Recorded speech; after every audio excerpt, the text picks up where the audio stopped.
Yeah, can you hear me?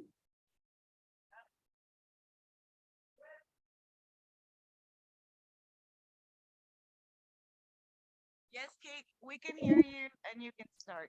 Okay. We don't see you though. Oh, okay.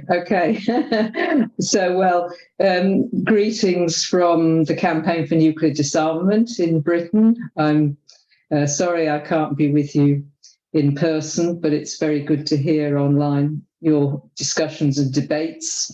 So, of course, the war in Ukraine is at the very heart of our work today. Of course, that's not easy, particularly here, owing to the, the pro-war position of our government and media.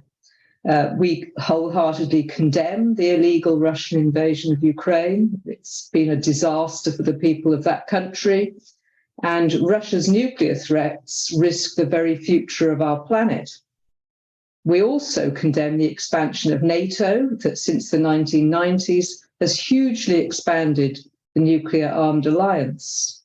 The remit of NATO has also expanded from a defensive alliance into one that engages in so-called out-of-area activities. That has now included a 20-year war in Afghanistan, a toehold in Latin America, intervention in Africa, a commitment to weapons in space, and the adoption of the same hostile policy towards China as that of the United States.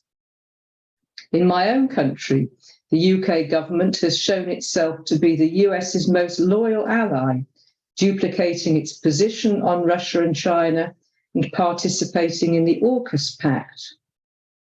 Britain has also reversed the gradual decline of its nuclear arsenal, announcing an increase in its nuclear warheads and the number of scenarios in which it would be prepared to use them. The UK has also opened its doors to the return of US NATO nuclear weapons, the upgraded B-61-12s, and those will also blight other European countries too. And our campaigning against the return of these nuclear weapons is another key campaign ongoing for CND. A terrible byproduct of the Ukraine war has been a rapidly intensifying militarization within Europe, often reversing long-held policies almost overnight.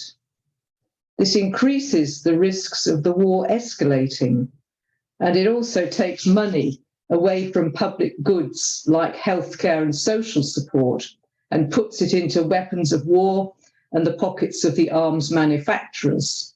So a third strand of our current campaigning is entitled Wages Not Weapons, and we make the case for social spending, not increased military spending.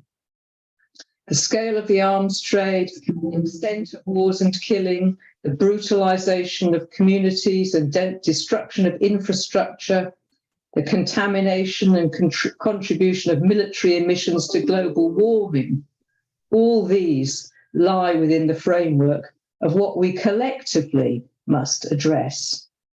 So to conclude, these are big challenges.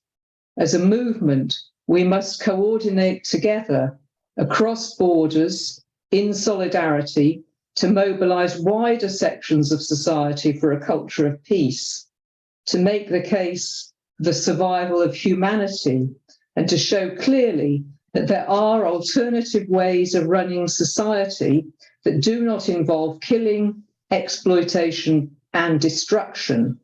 And to us in CND, a multipolar world allowing for the equal development of all in peace and justice seems like a good choice. So we say, let's work together to make that happen. Thank you.